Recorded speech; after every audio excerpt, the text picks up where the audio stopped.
नमस्कार दोस्तों, हमारे यूट्यूब चैनल शान में आपका एक बार फिर से बहुत बहुत स्वागत है। दोस्तों, आइए हमारी जो प्लेलिस्ट है PHP एंड MySQL ट्यूटोरियल, उसकी वेब सीरीज़ को हम आगे बढ़ाते हैं। और आज जो हम स्टार्ट करने वाले हैं PHP के अंदर, उसमें हम एक साइन अप फॉर्म बनाएंगे। साइन अप फॉर्म को डाटाबेस में कैसे इंसर्ट करते हैं, आज हम ये सारी चीज़ें इस वीडियो के अंदर हम कवर करने वाले हैं। दोस्तों, वीडियो को स्टार्ट करने से पहले मेरी आपसे एक रिक्वेस्ट है कि अगर अभी तक आपने मेरे चैनल को सब्सक्राइब नहीं किया है तो आप काइंडली सबसे पहले मेरे चैनल को सब्सक्राइब कर लें और नोटिफिकेशन बेल को आप प्रेस कर लें, ताकि जो भी लेटेस्ट वीडियो है उसकी इन्फॉर्मेशन आपको सबसे पहले मिलती रहे। दोस्तों, इस वीडियो को स्टार्ट करने से पहले मैं आपको बता देना चाहता हूँ कि मैंने मेरी जो प्लेलिस्ट है वेब डिज़ाइनिंग एंड डेवलपमेंट वाली जो प्लेलिस्ट है, उसमें मैंने HTML के अंदर एक साइन अप फॉर्म है, रजिस्ट्रेशन फॉर्म है, जो ऑलरेडी बनाया हुआ है। यहाँ पर मैं ये HTML फॉर्म नहीं बनाऊँगा, मैं डायरेक्टली मैंने इसको कॉपी पेस्ट कर दिया है, ठीक है। बट अगर आपको सीखना है कि यार ये रजिस्ट्रेशन पेज कैसे बनाते हैं, तो मैं इस वीडियो के डिस्क्रिप्शन बॉक्स में मैं इस पर्टिकुलर साइन अप पेज जो मैंने बना रखा है उसकी मैं लिंक आपको दे दूँगा, तो आप वहाँ से उसको देख के समझ सकते हैं, ठीक है। दोस्तों, ये वीडियो काफ़ी लंबा हो जाएगा, इसलिए मैं नहीं चाहता कि यार ये वीडियो काफ़ी लंबा हो। और इसमें हम पूरा बहुत बेसिक फॉर्म है, मतलब HTML का, आप इजीली इसको आप देख के समझ सकते हो, ठीक है। तो इस रजिस्ट्रेशन पेज में हमने क्या क्या चीज़ें कवर करी है वो एक बार देख लेते हैं। फर्स्ट नेम है इसके अंदर एक लास्ट नेम है, इसके बाद एक ईमेल आईडी है, ईमेल आईडी के बाद कॉन्टैक्ट नंबर है, कॉन्टैक्ट नंबर के बाद एज है, एज के बाद जेंडर है, जेंडर के बाद हमारी सिटी है और सिटी के बाद हमारी हॉबी है। और इसमें सबसे एक इंटरेस्टिंग चीज़ है कि इसमें मल्टीपल हॉबी कैसे डाटाबेस में इंसर्ट होती है वो भी हम यहाँ पे देखेंगे। इसलिए मैंने ये रजिस्ट्रेशन पेज नहीं बनाया, क्योंकि ये वीडियो में काफ़ी इंटरेस्टिंग चीज़ें मैं कवर करने वाला हूँ, ठीक है। तो आप थोड़ा सा इसको मतलब देख लेना, उस रजिस्ट्रेशन पेज की लिंक मैं आपको डिस्क्रिप्शन बॉक्स में दे दूँगा। उसके बाद एक एड्रेस है, एक पासवर्ड है, ठीक है। तो इतने सारी चीज़ें हमने यहाँ पे कवर कर रखी हैं।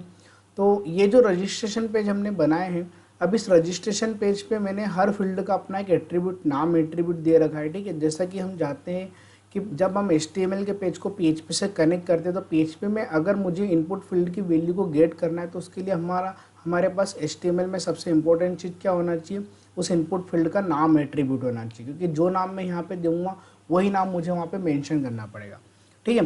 तो आइए स्टार्ट करते हैं हम हमारी इसकी PHP कनेक्टिविटी। जैसे ही यूज़र ने यहाँ से फॉर्म फिल करेगा, एक बार इसको मैं रन करके बता देता हूँ आपको, ठीक है। थोड़ा सा एक बेटर रहेगा, आपको जल्दी समझ में आ जाएगा। जल्दी से हमारे जेम के कंट्रोल पैनल पे आते हैं। जेम के कंट्रोल पैनल पे आके हम हमारे अपाचे और MySQL को मैं जल्दी से स्टार्ट कर लेता हूँ। यहाँ पे जब हम एक्शन पे जाएंगे तो हम एक्शन का नाम तो मेंशन कर ही देते हैं। यहाँ पे जो एक्शन का नाम है, एक्शन या जो पेज है हमारा registration.html है, इसकी जो कनेक्टिविटी मैं करने वाला हूँ वो PHP के पेज से करूँगा। तो यहाँ पे जो हमारा एक्शन होने वाला है, उस पेज का नाम दे दिया मैंने यहाँ पे। दोनों को जल्दी से स्टार्ट कर लेते हैं, ठीक है। एक्शन पे मैंने नाम दे दिया है कि registration.php। दोस्तों, आप बिल्कुल भी कंफ्यूज मत होना, मेरे यहाँ पे दो पेज बना रखे हैं, एक है registration.html है और उसकी कनेक्टिविटी कहाँ होगी, registration.php पे, ठीक है। या फिर एक काम करते हैं, user_registration.php करके मैंने एक पेज बना दिया है, जहाँ पर हम इस पेज पे हम इनपुट फील्ड की वैल्यू को गेट करेंगे, डेटाबेस कनेक्टिविटी करेंगे और डाटाबेस में डाटा को हम इंसर्ट करके देखेंगे विथ मल्टीपल हॉबी, ठीक है। तो जल्दी से इस पेज को हम डिज़ाइन कर लेते हैं। इस पेज को मैंने बना लिया, यहाँ पे एक नया Ctrl+N करके मैंने एक नया पेज यहाँ पे बना लिया है। उस पेज का नाम है, हम यहाँ सेव कर देते हैं जल्दी से, उस पेज का नाम है हमारे पास user_registration.php, ठीक है। अब इस पेज पे क्या क्या चीज़ें हमको करना चाहिए, ठीक है। रजिस्ट्रेशन पेज पे किसके क्लिक पे हमको कॉल करना है, डेटा किसके क्लिक पे लेके जाना है, बटन के क्लिक पे। और बटन का मैंने यहाँ पे नाम एट्रीब्यूट नहीं दिया है, तो बटन का जो नाम एट्रीब्यूट दे रहा है मैंने यहाँ पे BTN सबमिट मैंने यहाँ पे बटन का नाम दे रखा है। तो इस बटन के क्लिक पे मुझे सभी इनपुट फील्ड की वैल्यू को सबसे पहले कहाँ पे गेट करना पड़ेगा, PHP पे, ठीक है। इस पेज को सबसे पहले हम रन करके देख लेते हैं HTML पेज को, ताकि आपको समझ में आ जाएगा। स्टार्ट तो कर ही दिया हमने, यहाँ पे दोनों को स्टार्ट कर दिया, okay, no doubt. Local host dash करके हम यहाँ पे हमारा फोल्डर जो है PHP एंड MySQL ट्यूटोरियल, उसके अंदर हम यहाँ पे कौन सी फाइल को रन करने वाले हैं। सबसे पहले HTML पेज को हम रन करेंगे, ठीक है। HTML पेज पे जैसा कि आपको लैपटॉप स्क्रीन पे दिख रहा है कि हमने यहाँ पे एक नया पेज बना लिया, रजिस्ट्रेशन पेज, जिसमें फर्स्ट नेम है, लास्ट नेम है, ईमेल आईडी है, कॉन्टैक्ट नंबर है, एज है, जेंडर है, सिटी है, हॉबी है और एड्रेस है और लास्ट में क्या है, पासवर्ड। दोस्तों यहाँ जहाँ पे स्टार लगा है वो फील्ड आपकी मैंडेटरी है। मतलब इसका ये है कि जैसे आप सबमिट करोगे, साइनअप अगर आपने क्लिक किया है, जैसे आप साइनअप करते हो तो अगर आपने डेटा फिल नहीं किया तो यहाँ पे HTML5 के मैंने रिक्वायर्ड वैलिडेशन लगा रखे हैं, तो वो भी आपको इस पर्टिकुलर पेज के अंदर मिल जाएंगे। जो पेज मैंने बनाया है यहाँ पे HTML का, इस पर मैंने जहाँ जहाँ पे आपको रिक्वायर्ड लगाना है, जहाँ जहाँ पे आपको मैंडेटरी बनाना है उस फील्ड को, उसकी जगह पर आप उस इनपुट के अंदर एक एट्रीब्यूट आप क्या पास कर दोगे यहाँ पे, रिक्वायर्ड, ठीक है। तो ये जो पेज है हमारा HTML का, जैसा कि आपको दिख रहा है, ठीक है। अब हम चाहते हैं कि जो मैंने रजिस्ट्रेशन पेज बनाया है इसको पहले मैं यहाँ से क्लोज कर देता हूँ, ठीक। दो विंडो पे मैंने ओपन कर रखा है। ये जो रजिस्ट्रेशन पेज है, जैसे यूज़र यहाँ पे डाटा फिल करेगा, जैसे यूज़र यहाँ पे डेटा फिल करेगा तो उसका डेटाबेस में जाना चाहिए। अभी मैंने डेटाबेस भी नहीं बनाया और डेटाबेस के अंदर मैंने टेबल भी नहीं बनाई है। तो डेटाबेस के अंदर टेबल बनाने से पहले मैं चाहता हूँ कि यार जो HTML पेज का डेटा है, जो यूज़र डेटा फिल करेगा आफ्टर सबमिट, ठीक है, सबमिट बटन पे प्रेस करने के बाद में, तो उसका डेटा सबसे पहले कहाँ लेके आते हैं हम, PHP पेज पे, ठीक है। तो सबसे पहले तो हम यहाँ पे देख लेते हैं किसके क्लिक पे लेके आना है, बटन के क्लिक पे। तो यहाँ पे हमारे पास जो बटन का नाम है, बटन का नाम क्या है हमारे पास, BTN सबमिट। जैसे मैंने बटन पे क्लिक करा है तो यहाँ पर मैं कंडीशन लगा देता हूँ, है ना। यहाँ पर मैंने नोट एम्प्टी लगाया है। नोट एम्प्टी अब मैंने क्यों लगाया है दोस्तों, अगर आपको नोट एम्प्टी वगैरह समझना है तो उसके लिए मैंने मेरी प्लेलिस्ट है PHP एंड MySQL ट्यूटोरियल, उसके अंदर मैंने एक बहुत अच्छे से टॉपिक कवर कर रखा है। वो टॉपिक है हमारा, आई थिंक, देखो मैं आपको बता देता हूँ, वीडियो की डिस्क्रिप्शन लिंक मैं आपको दे देता हूँ यहाँ से, PHP एंड MySQL ट्यूटोरियल इन हिंदी, इसके प्लेलिस्ट में देख लेते हैं। शायद मैंने अपलोड कर दिया उस वीडियो को।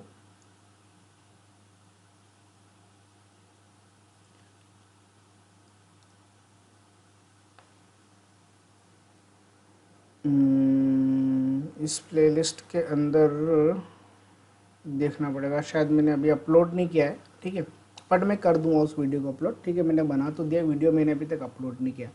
तो नोट एम्प्टी क्या होता है, कैसे कैसे इसको अपन वर्क करते हैं, ठीक है। अभी देखो दोस्तों, नोट एम्प्टी नहीं लगाएंगे तो भी हमारा काम हो जाएगा, ठीक। तो जैसे मैंने बटन पे क्लिक करा है तो बटन पे क्लिक करने के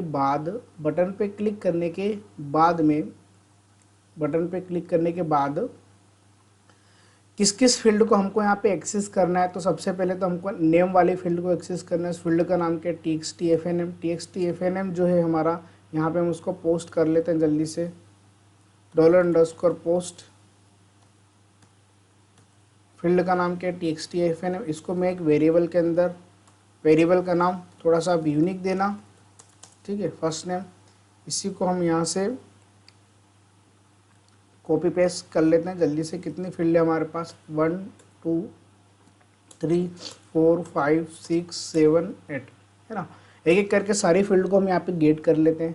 और उसके बाद सेकंड जो इनपुट फील्ड है, इंटर लास्ट नेम, उस इनपुट फील्ड के नेम एट्रीब्यूट का नाम क्या है, TXT LNM।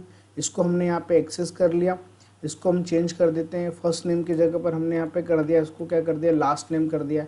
उसके बाद हम यहाँ पे किसको एक्सेस करते हैं, ईमेल आईडी को। ईमेल आईडी वाली फील्ड का नाम क्या है, TXT ID को हम यहाँ पे देख सकते हैं। TXT को मैंने यहाँ पे, उसके बाद यहाँ पर मैंने कर दिया ईमेल आईडी, ठीक है। देन ईमेल आईडी के बाद हमने यहाँ पे कॉन्टैक्ट नंबर वाली फील्ड का नाम क्या है, TXT CNO। तो यहाँ पर हम उसको पेस्ट कर देंगे, TXT CNO को। उसके वेरिएबल का नाम बना दिया मैंने, कॉन्टैक्ट नंबर के जगह पर मैंने CNO लिख दिया, ठीक है। TXT Age को मुझे यहाँ पे मेंशन करना पड़ेगा, ठीक है, कर दिया है मैंने यहाँ पे मेंशन TXT Age। और यहाँ पर जो है हमारा वेरिएबल का नाम क्या हो जाएगा, एज, ठीक है।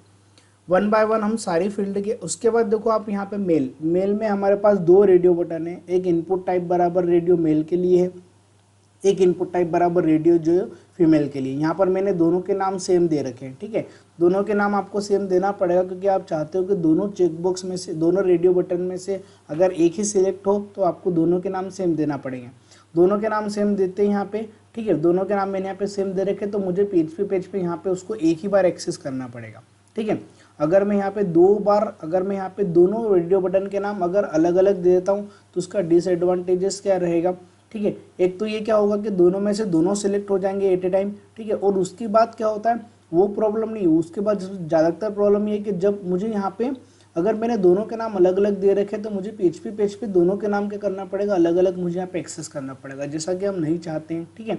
और इसकी प्रॉपर्टी होती भी नहीं है कि दोनों के नाम आपको अलग अलग रखना चाहिए। रेडियो बटन पे दोनों के नाम क्या रखना चाहिए, आपको सेम रखना चाहिए। जितने भी रेडियो बटन हो सबके नाम आप चाहते हो कि एट ए टाइम एक सिलेक्ट हो, तो उसके लिए आपको सबके नाम क्या रखना पड़ेंगे, सेम। तो RDB जेंडर जो मैंने यहाँ पे लिखा है, ठीक है, यहाँ पर मैं उसके वेरिएबल का नाम मैंने यहाँ पे जेंडर कर दिया है, ठीक है। वेरिएबल का नाम जेंडर करने के बाद उसके बाद जो हमारी सिलेक्ट लिस्ट है, सिलेक्ट लिस्ट का नाम क्या है यहाँ पे सेल सिटी कॉपी किया मैंने यहाँ पे। इसको कॉपी करने के बाद जब मैंने यहाँ पे इसको पेस्ट किया तो यहाँ पर मैंने इसके वेरिएबल का नाम क्या लिख दिया, सिटी, ठीक है। और देन उसके बाद हम यहाँ पे आते हैं हमारे हॉबी पे। देखो दोस्तों हॉबी पे दोनों के नाम क्या है, दोनों के नाम सेम है, ठीक है। तो यहाँ पर मुझे एक ही बार एक्सेस करना पड़ेगा, है ना। जितने भी चेकबॉक्स हो उस पर भी आप सबके नाम सेम रखा करो, ये आपके लिए बेनिफिट ही रहेगा, ठीक है। क्योंकि हम दोनों का नाम अलग अलग नहीं दे सकते। जितने भी चेकबॉक्स है, जितने भी हॉबी हम बनाएंगे, यहाँ पर मैंने 2 हॉबी बना रखी, सिंगिंग और डांसिंग, तो यहाँ उसके लिए दोनों के नाम मैंने यहाँ पे सेम दे रखे। अगर यहाँ पर एक हॉबी और होती तो उसका नाम भी मैं सेम रखता, बट सबकी वैल्यू क्या करते हैं, हम अलग अलग कर देते हैं, ठीक है। तो यहाँ पे मैंने ये मेरा पूरा रजिस्ट्रेशन पेज की हर फील्ड को मैंने यहाँ पे एक्सेस कर लिया है। और लास्ट में मेरे पास TXT एड्रेस बचा हुआ है, ठीक है। तो मैं यहाँ पे इसको 2 बार कॉपी पेस्ट कर लेता हूँ, ठीक। उसके बाद हम आ गए सबसे पहले TXT एड्रेस पे यहाँ पर मैंने उसका नाम दे दिया और वेरिएबल का नाम क्या मैंने यहाँ पे मेंशन कर दिया, एड्रेस, ठीक है। एड्रेस का नाम मेंशन करने के बाद में जब मैं राइट क्लिक करके TXT पासवर्ड पे जाता हूँ तो पासवर्ड पे जब मैंने यहाँ पे पेस्ट किया, ठीक है, तो यहाँ पर हमारे पास आ जाएगा वेरिएबल का नाम क्या है, पासवर्ड। ठीक है दोस्तों, वेरिएबल का नाम बिल्कुल आप सेम ही रखना, इसमें आपका फ़ायदा होगा। थोड़ा सा उस कोड को है ना थोड़ा सा एक अच्छे से इंडेंटेशन के थ्रू हम बना लेते हैं, थोड़ा सा है ना कोड फॉर्मेटिंग थोड़ा सेट कर देते हैं, तो एक बेटर तरीके से आपको भी समझ में आएगा कि इस प्रोग्राम के अंदर क्या चल रहा है। थोड़ा सा टाइम लगता है बट दोस्तों उसका आपको करना ज़रूरी है। अच्छे प्रोग्रामर की यही खासियत होती है कि आप ही कोड में एक अट्रैक्टिवनेस होना चाहिए ताकि कोई भी यूज़र अगर आप एक कोड को देखे तो जल्दी से समझ में आ जाए, ठीक है। और सबसे बड़ी बात है कि कोड जितना अच्छा लिखोगे उतने एरर जल्दी आप फाइंड आउट वगैरह कर सकते हो। अब देखो पूरा प्रॉपर सभी इक्वल्स के नीचे सब इक्वल्स मैंने यहाँ पे लगा रखे हैं, ठीक है। तो ये हो गया हमारा एक काम कि बटन के क्लिक पे मतलब ये कि जब यूज़र रजिस्ट्रेशन फॉर्म फिल करता है, सभी वैल्यू को फिल करता है और फिल करने के बाद जब वो साइनअप पे क्लिक करता है तो उसका डेटा जो PHP पेज पे जाएगा और हर इनपुट फील्ड की वैल्यू अपने अपने वेरिएबल में क्या होगी, स्टोर हो जाएगी। हम चाहते हैं कि वेरिएबल में जो भी वैल्यू आ रही है इस वेरिएबल से वैल्यू लेके हम डाटाबेस की टेबल में इंसर्ट कर दें, ठीक है दोस्तों। आशा करता हूँ कि इतना आपको समझ में आ गया होगा, ठीक। अब हमको क्या करना है कि हमको डेटाबेस के अंदर एक टेबल बनानी है, ठीक है। डेटाबेस के अंदर टेबल बनाने के लिए सबसे पहले आपको डेटाबेस ओपन करना पड़ेगा। हमारा जो PHP में एडमिन है, जो हमारा सर्वर है ना, MySQL सर्वर जो है PHP लोकल होस्ट डैश, यहाँ पे क्या लिखते हैं हम यहाँ पे लोकल, जस्ट 1 सेकंड, थोड़ा सा लोकल होस्ट हैंग हो गया है, just 1 second. Local host dash यहाँ पे लिखना पड़ेगा हमको PHP माई एडमिन। जैसे कि मैंने यहाँ पे लोकल होस्ट डैश PHP माई एडमिन लेके जैसे मैंने उसको एंटर किया है तो हमारे पास जो उसका GUI है ना, PHP माई एडमिन मतलब जो MySQL का जो GUI है ना, वो हमारे पास ओपन हो जाएगा। और उसमें हमने ऑलरेडी डेटाबेस बना रखा है, उसके अंदर हम डेटाबेस नया नहीं बनाएंगे, बस उसके अंदर मैं आपको एक नई टेबल बना के बताता हूँ। थोड़ा सा ओपन हो जाए, इसको ओपन हो जान दो। इतने हम एक काम करते हैं कि हमको इसके अंदर और क्या क्या चीज़ें करना चाहिए, ठीक है, एक बार देख लेते हैं। ऑलमोस्ट हमारा पूरा फॉर्म भी रेडी है, उसकी कनेक्टिविटी हमने PHP पेज से कर भी दी और फॉर्म के अंदर एक्शन पे हमने नाम भी दे दिया यूज़र रजिस्ट्रेशन डॉट PHP, मतलब यूज़र रजिस्ट्रेशन डॉट PHP पे आएगा और यहाँ पे सभी इनपुट फील्ड की वैल्यू को वो एक्सेस कर सकता है, ठीक है दोस्तों। अगर आपको नॉट एम्प्टी समझ में नहीं आए तो आप मत लगाना, कोई प्रॉब्लम नहीं है ना। अब जहाँ तक मुझे लग रहा है मैंने वीडियो तो अपलोड कर दिया है और शायद वो जस्ट 1 सेकंड है ना, एक बार मैं देख लेता हूँ क्योंकि मैंने वीडियो तो अपलोड कर दिया था। क्यों नहीं आ रहा, एक बार एक काम करते हैं, इसको थोड़ा सा है ना, शायद इसमें कुछ कैशे वगैरह का इशू है इसलिए वो शो नहीं कर रहा है। एक बार मैं अगेन बैक जाता हूँ, क्योंकि मैंने वीडियो तो अपलोड कर दिया, इतना तो कंफर्म है कि इससेट और नॉट एम्प्टी से रिलेटेड वीडियो मैंने अपलोड ऑलरेडी कर रखा है, ठीक है। तो उसके लिए हमें काम करते हैं, इसके एक प्राइवेट विंडो में जाकर के मैं स्टोर कर लेता हूँ। उसकी हिस्ट्री वगैरह में शायद डेटा स्टोर हो गया होगा इसलिए आपको दिख नहीं रहा है, फिर भी मैं एक बार चेक कर लेता हूँ, क्योंकि दोस्तों ये आपको चीज़ें समझना बहुत ज़रूरी है कि नोट एम्प्टी वगैरह क्यों लगाते हैं। हालांकि देखो मैं आपको बता देता हूँ कि नोट एम्प्टी और इससेट दो चीज़ें मैंने उसके अंदर समझा रखी है कि नोट एम्प्टी और इससेट का बेसिकली डिफरेंस क्या है, ठीक है। दोनों में क्या डिफरेंस है मैंने बहुत अच्छे से, काफ़ी लंबा वीडियो है वो, उसको आप देखोगे तो आपको इजीली समझ में आ जाएगा, ठीक है। यहाँ पे ऑलरेडी मेरा वीडियो लंबा हो जाएगा इसलिए मैं नोट एम्प्टी और इससेट के बारे में ज़्यादा डिस्कस नहीं करना चाहता हूँ। देख लेते हैं एक बार।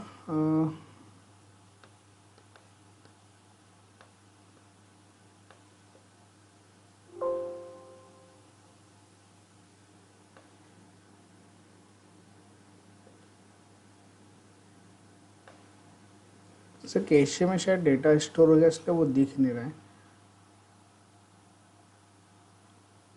दोस्तों देखिए आप यहाँ पे बिल्कुल आपको दिख रहा है, ये मैंने एक वीडियो अपलोड कर रखा है PHP isset and empty function in PHP, काफ़ी 31 मिनट्स का वीडियो है, ठीक है। तो आपको काफ़ी अच्छे से समझ में आएगा और मैंने काफ़ी सारी चीज़ें इसके अंदर कवर भी कर रखी है पीएचपी के अंदर।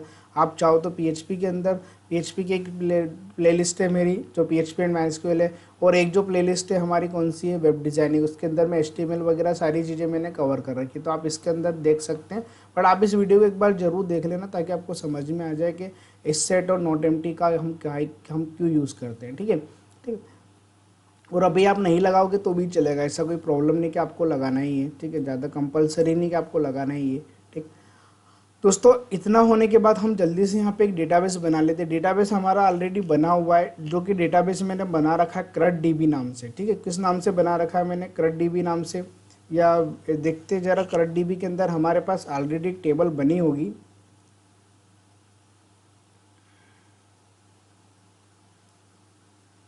एक साइनअप टेबल ऑलरेडी बना रखी है, उस साइनअप टेबल में कितने नंबर ऑफ कॉलम्स है हमारे पास वो भी हम एक बार देख लेते हैं।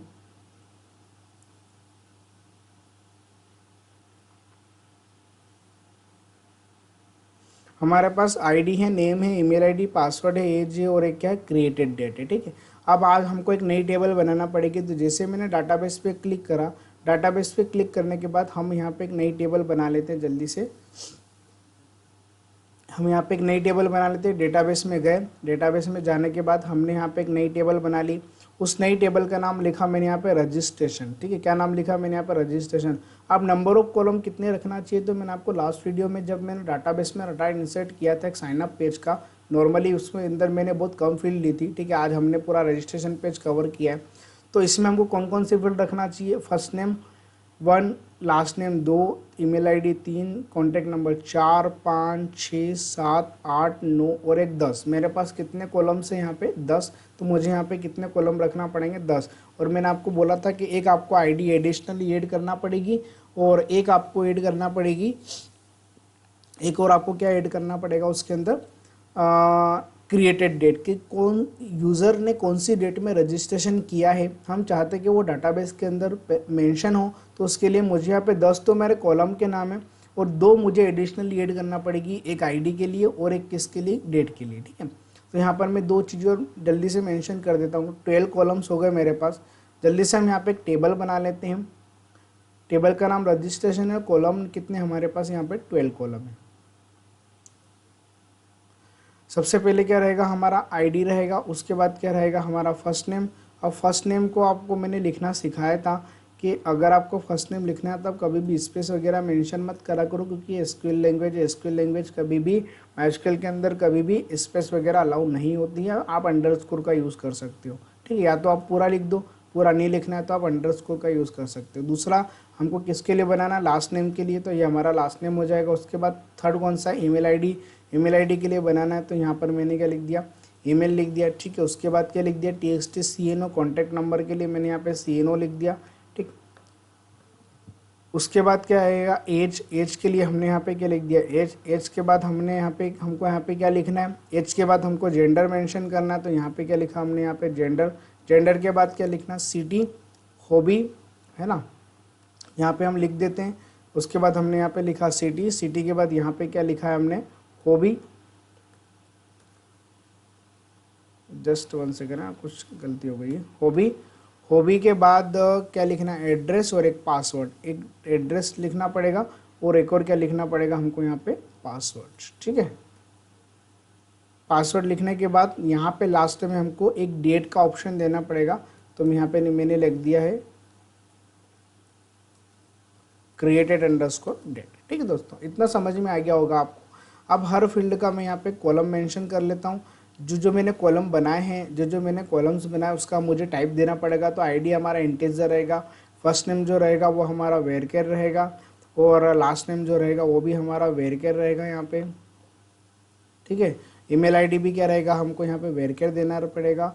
और कॉन्टैक्ट नंबर हमारा, कॉन्टैक्ट नंबर में देखो मैं आपको समझा देता हूँ कि कॉन्टैक्ट नंबर में, चलो अभी मैं इंटीजर रहने देता हूँ। ठीक है, मैं आपको समझाता हूँ कि कॉन्टैक्ट नंबर में आप इंटीजर की जगह पर आप यहाँ पे बिग इंट लिया करो। ठीक है, उसका कारण ये है कि हम जो सीरीज़ देते हैं 989370, है ना, जो भी 899, जो भी हम सीरीज़ वगैरह देते हैं उसकी जो रेंज रहती है वो हमारी जो इंटीजर की जो रेंज है उससे बाहर चली जाती है। ठीक है, तो हम चाहते हैं कि यार हम जो कॉन्टैक्ट नंबर मेंशन करें, जो हम कॉन्टैक्ट नंबर वगैरह मेंशन करते हैं, ठीक है, वो किसके अंदर आना चाहिए, हमारी एक उस रेंज के अंदर फॉलो होना चाहिए। तो इसके लिए मैंने यहाँ पे डाटा टाइप क्या ले लिया है, यहाँ पे बिग इंट ले लिया। ठीक है, एज जो रहेगा वो भी मेरा नंबर फॉर्मेट में रहेगा, इसलिए मुझे इंटीजर देना पड़ेगा। जेंडर मेरा मेल और फीमेल आता है, तो मुझे यहाँ पे इंटीजर की जगह पर वेरकेर दे देता हूँ।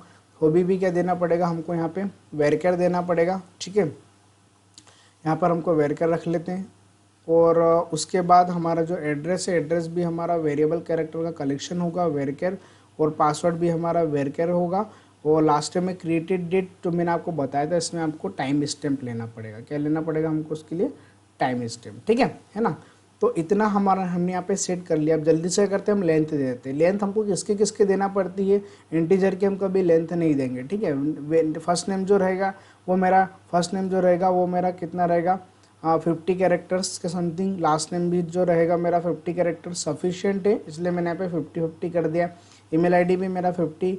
कॉन्टैक्ट नंबर में बिग इंट की हम लेंथ नहीं देते हैं। इंटीजर जो रहेगा उसकी भी हम लेंथ मेंशन नहीं करेंगे।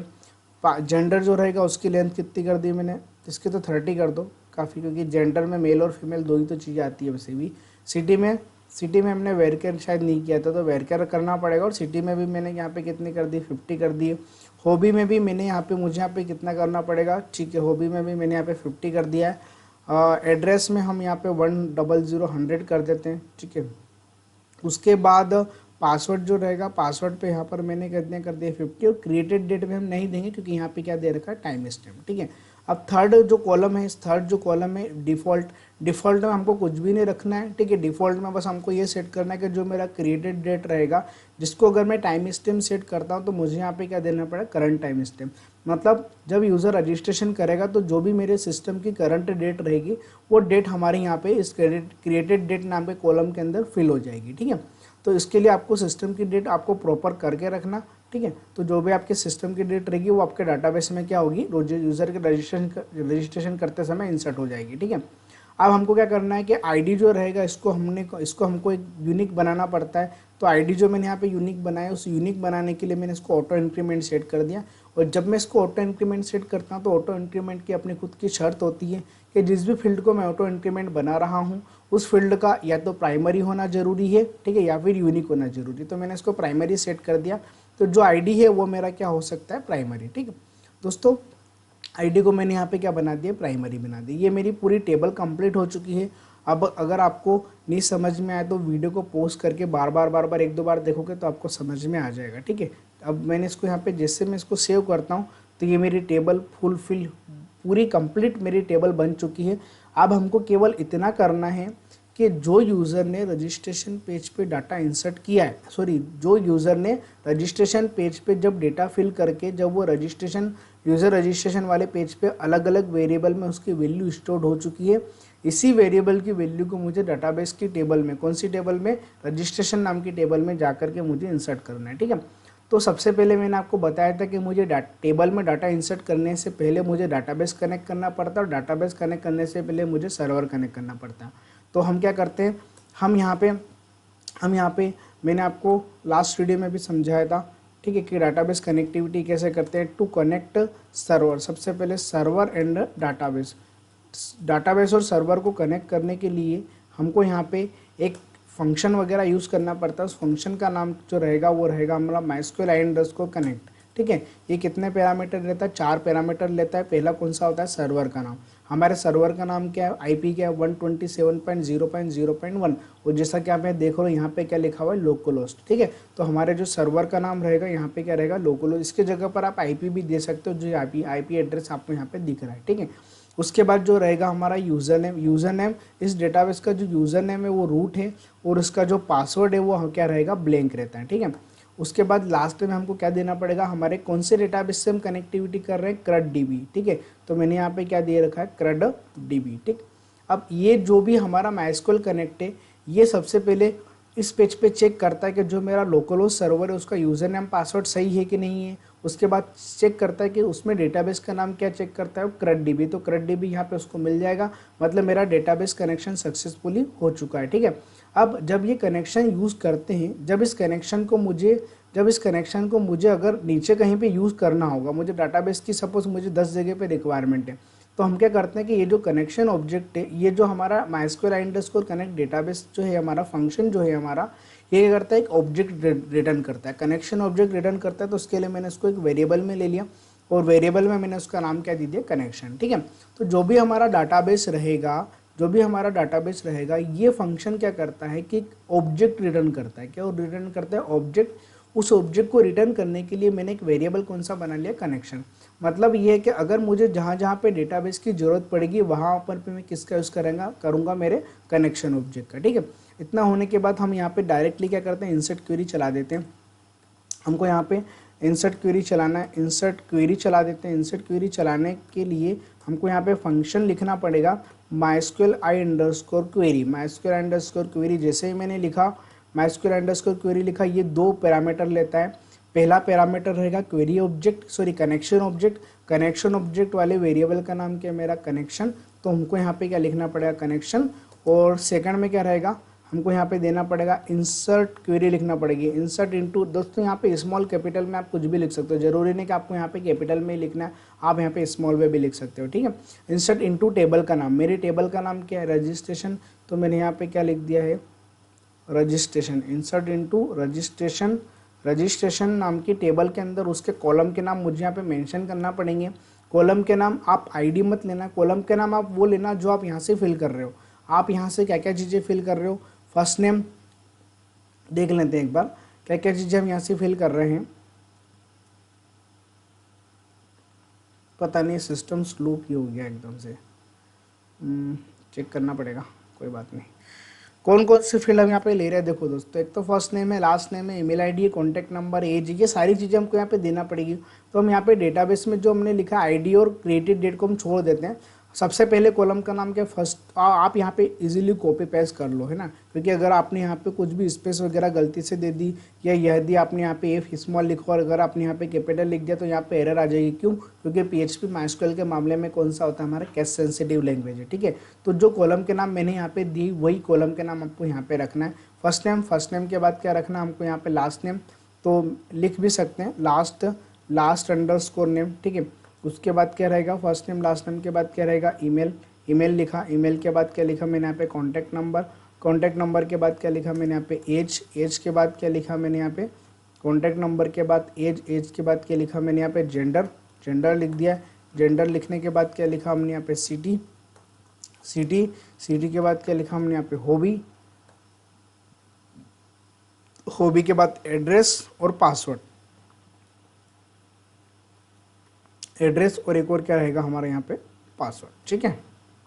देन अब इसके बाद हम यहाँ पे क्या करते हैं, इतना मैंने लिख दिया। अब उसके बाद क्या आएगा, यहाँ पर आता है वैल्यूज़। क्या आएगा यहाँ पे, वैल्यूज़, है ना। तो यहाँ पर हमको रखना पड़ेगा, यहाँ पर हमको क्या रखना पड़ेगा, वैल्यूज़। और वैल्यूज़ के अंदर हमको यहाँ पे अलग अलग वेरिएबल के नाम, थोड़ा सा है ना, यहाँ पे हम इसको ब्रेक कर देते हैं अभी समझने के लिए, ठीक है। इसको भी मैं ऐसे ब्रेक कर देता हूँ ताकि आपको जल्दी समझ में आ जाए, ठीक है। इंसर्ट इनटू टेबल का नाम, यहाँ पे टेबल के सारे कॉलम के नाम मैंने मेंशन कर दिए है। और वैल्यूज़ में क्या करना है कि फर्स्ट नेम की जगह पर उसके वेरिएबल का नाम क्या है, फर्स्ट नेम, जो जिसके अंदर वैल्यू इंसर्ट है ना। जब यूज़र यहाँ से फॉर्म फिल करता है, फर्स्ट नेम जो लिखेगा, फर्स्ट नेम उसने एडमिन लिखा, तो वो एडमिन कौन से पेज पे जाएगा, पीएचपी पेज पे। कौन से पेज पे जाएगा, पीएचपी पेज पे, जो हमारी एचटीएमएल पेज जो है उस पर जहाँ पे उसने लिंक कर रखी है, एक्शन पे जो नाम दिया है, इस वाले पेज पे आएगा। और यहाँ पे जो भी उसकी फील्ड का नाम रहेगा उसको वो एक वेरिएबल के अंदर क्या करता है, स्टोर कर लेता है, ठीक है। तो यहाँ पे क्या लिखना पड़ेगा हमको, फर्स्ट नेम, तो यहाँ पे क्या हमको सिंगल कोड मेंशन कर लेना यहाँ पे, ठीक है, सही रहेगा। फर्स्ट नेम के बाद क्या लिखना हमको यहाँ पे, लास्ट नेम के बाद बिल्कुल आप है ना सिक्वेंशियली लिखना। जैसे कि फर्स्ट नेम था वेरिएबल का नाम, तो यहाँ पर क्या लिखा मैंने, फर्स्ट नेम। यहाँ पे कॉलम का नाम क्या था, लास्ट नेम, तो यहाँ पे क्या लिखा मैंने, लास्ट नेम। उसके बाद थर्ड में क्या था हमारे पास, ईमेल, तो यहाँ पर हमको क्या लिखना पड़ेगा, डॉलर ईमेल आईडी।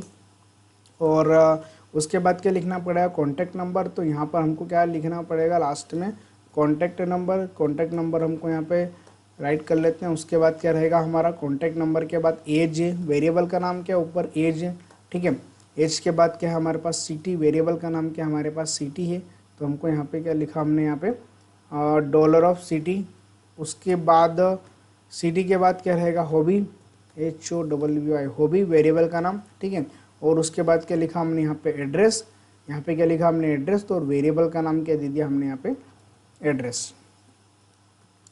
एड्रेस के बाद लास्ट में हमको क्या देना पड़ेगा, पासवर्ड। तो पासवर्ड वाले फील्ड के वेरिएबल का नाम क्या है यहाँ पे, पासवर्ड है, ठीक है। तो ये कि पासवर्ड जो वेरिएबल है वो हमको यहाँ पे हमने उसको मेंशन कर दिया, ठीक है, डॉलर के साथ में। तो दोस्तों ये हमारा पूरा सक्सेसफुली हमारा एक क्वेरी हमने चला दी है। जो क्वेरी हमको चलाना थी उसके लिए फंक्शन कौन सा है उसका, MySQL अंडरस्कोर क्वेरी, 2 पैरामीटर लेता है। पहला पैरामीटर कनेक्शन ऑब्जेक्ट जो कि मैंने ऊपर बना रखा है, ठीक है। उसके बाद मुझे क्वेरी पास करना पड़ती है, तो इंसर्ट इनटू कौन सी टेबल में डाटा इंसर्ट करना, रजिस्ट्रेशन। यहाँ पे रजिस्ट्रेशन के सारे कॉलम के नाम आएंगे। कॉलम के नाम क्या है जो मैंने यहाँ पे टेबल में कॉलम के नाम बनाते समय दिए थे, केवल आप आईडी और क्रिएटेड डेट को छोड़ देना, बाकी सारे कॉलम के नाम आप 1 बाय 1 यहाँ पे मेंशन कर देना। और वैल्यूज़ के अंदर हमारे वेरिएबल के नाम आते हैं, तो आप सिक्वेंशियली लिखना। पहले अगर कॉलम का नाम फर्स्ट नेम है तो वेरिएबल का नाम क्या लिखना, फर्स्ट नेम। अगर आपने आगे पीछे लिख दिया तो आपके डेटाबेस में फर्स्ट नेम की जगह पर लास्ट नेम आ जाएगा और लास्ट नेम की जगह पर क्या आ जाएगा, फर्स्ट नेम, ठीक है। तो आप इसको चेक कर लेते हैं तब जल्दी से। सबसे पहले इसको अपन रन करके, मैंने यहाँ पे क्या लिखा है, मैंने यहाँ पे लिखा इको मैंने लिखा है, इको लिखा है जब मैंने इसको सेव किया है। इको लिखने के बाद जब मैं इसको सेव करता हूँ तब हम देखते हैं कि क्या प्रॉपर डाटाबेस में डाटा। अच्छा, इको का मतलब क्या होता है, इको का मतलब ये होता है कि जब ये सक्सेसफुली क्वेरी डाटाबेस में इंसर्ट हो जाएगी, जब ये क्वेरी सक्सेसफुली डाटाबेस में इंसर्ट हो जाएगी तो हमारा डाटाबेस में एक रिकॉर्ड क्या होगा, इंसर्ट हो जाएगा। डाटाबेस में रिकॉर्ड इंसर्ट हुआ तो यहाँ पे ब्राउज़र पे हमको कितना प्रिंट हो जाएगा, 1 मतलब आप श्योर हैं, आपको पता चल जाएगा कि 1 का मतलब है कि डाटाबेस में डेटा सक्सेसफुली इंसर्ट हो चुका है, ठीक है। एक बार इसको जल्दी से रन करके देख लेते हैं। तो पहले आप रजिस्ट्रेशन पेज को रन करना जहाँ से आपकी कनेक्टिविटी है, ठीक है। यहाँ पर मैं एक यूज़र ऐड कर देता हूँ, Shanu, last name Neema, enter email ID shanu@gmail.com, contact number मैंने यहाँ पे दे दिया 98, ठीक है ना। इंटर एज कर दी मैंने यहाँ पे 25, जेंडर कर दिया मैंने यहाँ पे मेल, सिटी कर दी इंदौर। यहाँ पर देखो दोस्तों मैं 2 चेकबॉक्स को चेक कर रहा हूँ, ठीक है। आप ध्यान से समझना मैंने कितने चेकबॉक्स को चेक किया, 2। मतलब मैं एज्यूम करता हूँ कि यहाँ पे डेटाबेस में जो हॉबी है शानू की, वो कितनी हॉबी जाना चाहिए, सिंगिंग जाना चाहिए, रिकॉर्ड क्या जाना चाहिए, यहाँ पे डांसिंग, ठीक है। और एड्रेस में मैंने यहाँ पे कुछ भी एक हेलो इंदौर कर देता हूँ, ठीक है, इंदौर, ठीक। और इंटर पासवर्ड मैं कुछ भी दे सकता हूँ, ठीक है। पासवर्ड मैंने यहाँ पे दे दिया है इन्फो कर दिया मैंने, ठीक है, चलेगा, कोई प्रॉब्लम नहीं है ना। तो अब जब मैं इसको साइनअप करता हूँ, साइनअप जैसे मैंने क्लिक करा साइनअप, तो ये जो मेरा HTML पेज है registration.html, ये क्या करेगा, registration.html सबसे पहले फॉर्म के एक्शन पे जाएगा। एक्शन पे पेज का नाम क्या, यूजर registration.php, यहाँ पे आएगा। यहाँ पर बटन के क्लिक पे सभी फील्ड की जो वैल्यू है, जो भी मैंने वैल्यू यहाँ पे फिल करी है, वो अपने अपने वेरिएबल में क्या करेगा, वैल्यू को स्टोर कर देगा। उसके पहले क्या करेगा, डाटाबेस कनेक्टिविटी करेगा, लोकल होस्ट से कनेक्ट करेगा, करट डीबी जो हमारे डेटाबेस को कनेक्टिविटी करके कनेक्शन ऑब्जेक्ट बना लेगा। उसके बाद माइस्क्वेल अंडरस्कोर क्वेरी क्या करती है, 2 पैरामीटर लेगी, पहला कनेक्शन ऑब्जेक्ट, दूसरा क्या करेगा क्वेरी। तो क्वेरी यहाँ पर मैंने चला दी इंसर्ट इनटू टेबल का नाम, और टेबल के अंदर मैंने जो भी डेटा फिल करना है वो मैंने सिक्वेंशियल वे में डेटा को फिल कर दिया। और यहाँ पर मैंने इनको कर दिया, जैसे ही 1 आ गया अगर ब्राउजर में, मतलब डाटाबेस में मेरा डेटा सक्सेसफुली ऐड हो चुका है। ठीक है, एक बार आप इसको देख लेना। ठीक है, मैंने यहाँ पे सब कुछ कर दिया। एक बार इसको अपन, जैसे मैंने साइन अप करा तो PHP पेज पे 1 प्रिंट होना चाहिए। PHP पेज पे गया, यहाँ पर 1 नहीं आ रहा है, मतलब यहाँ पे कुछ समथिंग एरर है। ठीक है, क्या एरर है? अब इस एरर को चेक करने के लिए, अब आपको क्या पता चलेगा कि एरर कहाँ पे आ रही है। तो इस पेज को टेस्ट करने के लिए यहाँ पर ना, जब भी अगर सपोज अगर इस क्वेरी में कोई भी एरर आ रही है तो MySQL के अंदर एक फंक्शन भी होता है दोस्तों, मैं आपको बता देता हूँ। आपको यहाँ पे लिखना पड़ेगा और डाई के अंदर यहाँ पे लिखना पड़ेगा MySQL _error अगर डाटाबेस से रिलेटेड, और यहाँ पे आपको कनेक्शन ऑब्जेक्ट पास करना पड़ेगा। ठीक है, अगर यहाँ पे मैंने कौन सा फंक्शन लिखा एक बार देख लेते हैं, और डाई के अंदर MySQL _error और कनेक्शन ऑब्जेक्ट पास कर दिया। तो ये फंक्शन क्या करता है, ये फंक्शन क्या काम करते हैं कि अगर इस क्वेरी में कुछ भी एरर होगी तो ब्राउज़र पे क्या करेगा, एरर को वो जनरेट कर देगा। ठीक है, एक बार इसको रन करके रीलोड करके एक बार देख लेते हैं। तो दोस्तों देखो यहाँ पे क्या, does not column match value counter. हाँ, ओके, मतलब जब ये एरर आ रही है column count doesn't match value count at row 1। ठीक, इसका मतलब ये कि आप ये चेक करो कि ऊपर आपके वेरिएबल कितने हैं, जो कॉलम के नाम कितने फर्स्ट नेम 1 2 3 4 5 6 7 8 9 और 10। ठीक है, और नीचे कितने हमारे पास देख लो जरा, 1 2 3 4 5 6 7 8 और एक 9। कितने, मैंने केवल 9 बना रखे, मतलब मैंने कोई चीज़ मिस कर दी है। ये फर्स्ट नेम था, ये लास्ट नेम था, ये ईमेल आईडी था, ये कॉन्टैक्ट नंबर था, ये एज था। एज के बाद मैंने क्या नहीं लिया दोस्तों, मैंने जेंडर वाले वेरिएबल को यहाँ पे मेंशन नहीं किया। ठीक है, तो देखो यहाँ पे एरर आ गई है। तो यहाँ पर हमको क्या लिखना पड़ेगा, किसके बाद में, एज के बाद मुझे यहाँ पे क्या लिखना पड़ेगा, वेरिएबल का नाम जेंडर। ठीक है, अब आप ऊपर के जो कॉलम के नाम है और हमारे वेरिएबल के नाम दोनों ऑलमोस्ट सेम हो चुके हैं। अब जब मैं इसको रन करता हूँ, जब मैं रीलोड करता हूँ, तो देखो यहाँ पे हमारे पास 1 आ गया, जैसा कि आपको दिख रहा है ना, 1 आ गया, मतलब हम श्योर हैं कि डाटाबेस में हमारा डाटा सक्सेसफुली इंसर्ट हो चुका है। ठीक है, एक बार इसको जल्दी से डाटाबेस में जा करके हम यहाँ पे इसको थोड़ा सा मिनिमाइज़ कर लेते हैं।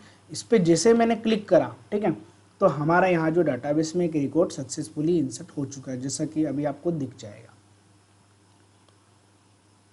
दोस्तों देखो, ये एक आईडी 1 आ गई, first name Shanu, last name Neema, email ID proper है, कॉन्टैक्ट नंबर भी मेरा प्रॉपर है, एज क्या है मेरा 25, जेंडर क्या है मेल, सिटी क्या है इंदौर, और हॉबी देखो मैंने यहाँ पे 2 हॉबी सिलेक्ट करी। आप देख रहे हो यहाँ पे मैंने यहाँ पे 2 हॉबी सिलेक्ट करी थी, जैसा कि मैंने यहाँ पे फॉर्म फिल करते समय मैंने 2 हॉबी दी थी, एक सिंगिंग और एक क्या थी, डांसिंग। पर डाटाबेस में केवल क्या आ रहा है, डाटाबेस में केवल रिकॉर्ड में क्या आ रहा है, हॉबी पे डांसिंग, जो भी लास्ट सिलेक्टेड है वो आ जाती है, मतलब सिंगिंग नहीं है ये। हमको यहाँ पर ये चेक करना है, हमको यहाँ पर ये देखना है कि मल्टीपल चेकबॉक्स की वैल्यू को हम डाटाबेस में कैसे इंसर्ट करते हैं।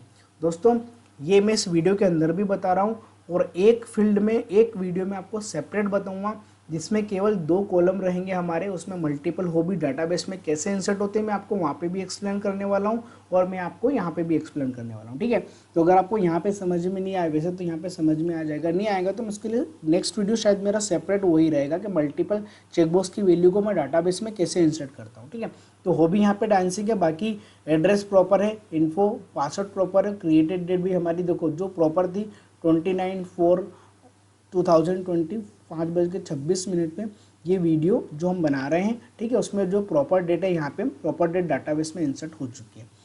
जल्दी से अब हम ये देख लेते हैं कि यार यहाँ पे मल्टीपल हॉबी कैसे आएगी। ठीक है, तो मल्टीपल हॉबी को थोड़ा सा आपको दोस्तों समझना पड़ेगा कि मल्टीपल जहाँ पर नाम आता है। ठीक है, मैं आपको 1-2 चीज़ें तो बहुत अच्छे से क्लियर कर देता हूँ। ठीक, प्रोग्रामिंग लैंग्वेज में जहाँ पर मल्टीपल का नाम आता है, प्रोग्रामिंग लैंग्वेज में जहाँ पर मल्टीपल का नाम आता है, वहाँ पे आपके दिमाग में एक चीज़ सेट हो जाना चाहिए कि वहाँ पे वो जो चीज़ है उसका सॉल्यूशन क्या रहेगा, अरे। बिना अरे के प्रोग्रामिंग लैंग्वेज में, कोई भी प्रोग्रामिंग लैंग्वेज हो, सर्वर साइड की हो, क्लाइंट साइड की हो, जावास्क्रिप्ट हो, जेक्वेरी हो, नोड जेएस हो, पीएचपी हो, जावा हो, जहाँ पर मल्टीपल का नाम आता है वहाँ पर हमारे पास एक चीज़ ऐड हो जाती है। क्या ऐड हो जाती है हमारे पास? अरे। अगर आपको अरे नहीं आता है, इसमें मैं दो चीज़ का यूज़ करने वाला हूँ, एक अरे का और एक किसका? फॉर ईच लूप का। ठीक है दोस्तों, अगर आपको ये दोनों चीज़ें नहीं पता है कि कहाँ से इन चीज़ों को हमको एक्सेस करना चाहिए, तो उसके लिए मेरी जो प्लेलिस्ट है ना, जो मेरी प्लेलिस्ट है, उस प्लेलिस्ट को आप एक्सेस कर सकते हो। वहाँ पे आपको पता चल जाएगा। पुराने जो मैंने वीडियोस वगैरह बना रखे हैं उसमें आपको अरे जरूर पढ़ लेना और फॉर ईच लूप। ठीक है, जितना होगा उतना मैं प्रॉपर वीडियो के अंदर मैं आपको कवर करने वाला हूँ। इस वीडियो के अंदर मैं आपको बता दूंगा कि मल्टीपल हॉबी को हम अरे से कैसे रिट्रीव करते हैं। ठीक है दोस्तों, तो एक चीज़ अब हम समझते हैं कि यार मल्टीपल हॉबी क्यों नहीं जा रही है। ठीक है, सबसे पहली बात तो हमारा जो सर्वर वेरिएबल है $पोस्ट, हमारा जो सर्वर वेरिएबल है, ये जो सर्वर वेरिएबल है ये ऑलरेडी अरे टाइप का है ना। आप बिल्कुल ध्यान से समझना मेरी बात को। ये जो सर्वर वेरिएबल है $पोस्ट, ये ऑलरेडी किस टाइप का? अरे टाइप का। क्योंकि आप यहाँ पे देख रहे हो कि ये जो ब्रैकेट है, स्क्वायर ब्रैकेट, ये कौन से ब्रैकेट कहलाते हैं? हमारे स्क्वायर ब्रैकेट जहाँ लगता है वहाँ पे क्या कहलाता है? अरे कहलाता है। मतलब ये जो वेरिएबल है ये तो ऑलरेडी अरे टाइप का है।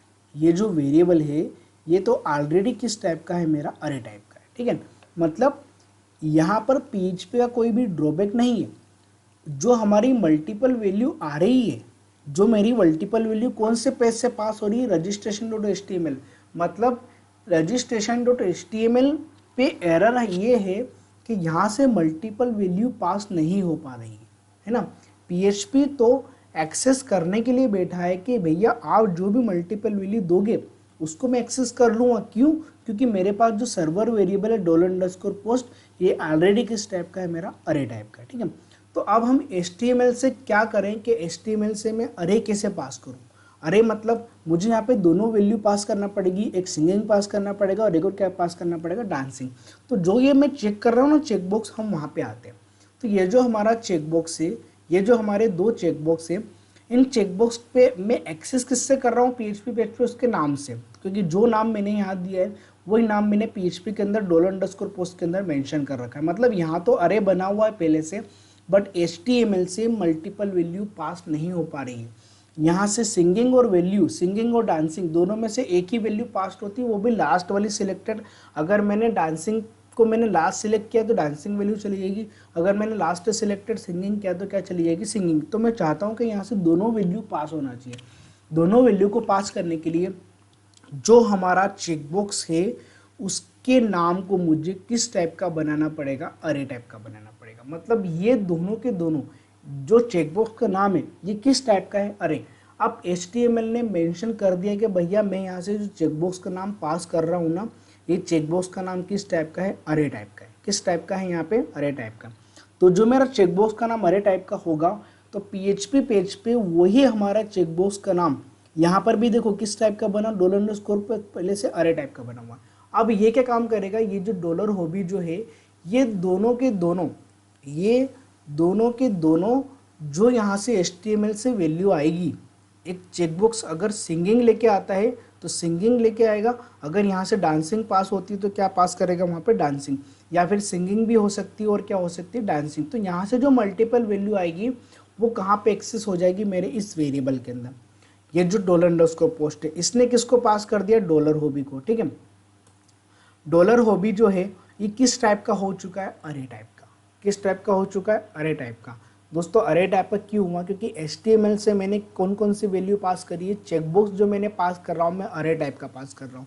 तो ये वो कि वही अरे टाइप की वैल्यू कहाँ पे आएगी? $पोस्ट के अंदर। तो ये वेरिएबल किस टाइप का हो गया? हमारा अरे टाइप का। इस अरे टाइप के वेरिएबल ने डॉलर हॉबी के पास कितनी वैल्यू है? दो वैल्यू। कौन कौन सी वैल्यू है? एक सिंगिंग और एक और कौन सी होगी? डांसिंग। तो ये एक वेरिएबल के अंदर अगर मल्टीपल वैल्यू पास होती है तो वेरिएबल किस टाइप का हो जाता है? मेरा अरे टाइप का। अब जब मैं अगर इसको यहाँ पे इको करता हूँ डॉलर हॉबी को, ठीक है, डॉलर हॉबी को जब मैं इको करता हूँ HOBBY, ठीक है, नीचे के प्रोग्राम को मैं अभी डाई कर देता हूँ। ठीक है, डाई मतलब मेरा प्रोग्राम यहीं पे टर्मिनेट हो चुका है। ठीक है, तो इको जैसे अब मैं हॉबी को प्रिंट करता हूँ, देखो दोस्तों एक बार इसको मैं रिफ्रेश करके आपको बता देता हूँ। ठीक है, कि मल्टीपल हॉबी आपको कैसे पास करना चाहिए।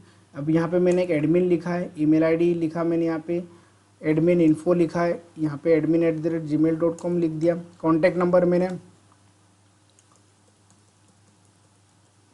एज मैंने यहाँ पे लिख दी है 20, ठीक है। मेल यहाँ पे, अब यहाँ पे मैं दोनों चेकबॉक्स को मैंने यहाँ पे चेक करा, ठीक है। एड्रेस यहाँ पे मैंने अभी कुछ भी लिख दिया और पासवर्ड भी मैंने यहाँ पे अभी कुछ भी मैन्युअली टाइप कर दिया, ठीक है। अब यहाँ पे आप देखोगे कि यहाँ पे जो सिंगिंग और डांसिंग है, यहाँ पे जो सिंगिंग और डांसिंग है, यहाँ पे दो वैल्यू पास हो रही है। मतलब HTML पेज से मेरी HTML पेज पे जो मैंने चेकबॉक्स का नाम बना रखा है वो किस टाइप का बना रखा है मैंने, अरे मतलब HTML ने बता दिया कि भैया यहाँ से मैं 2 वैल्यू पास कर रहा हूँ, ठीक है। तो दोनों के दोनों वैल्यू आप है ना PHP पेज पे गेट कर लेना। तो PHP पेज ने क्या करा, सर्वर वेरिएबल कौन सा बना, $_पोस्ट, और ये ऑलरेडी किस टाइप का रहता है, अरे टाइप का। तो यहाँ पे अरे बनाने की जरूरत नहीं, जितने भी वैल्यू HTML पेज से आएगी उतनी मल्टीपल हॉबी यहाँ पे इंसर्ट हो चुकी है, मल्टीपल हॉबी यहाँ पे स्टोर हो चुकी है। इसने किसको दे दिया, डॉलर हॉबी को। तो डॉलर हॉबी के पास 2 हॉबी है, कौन कौन सी, एक सिंगिंग और एक डांसिंग।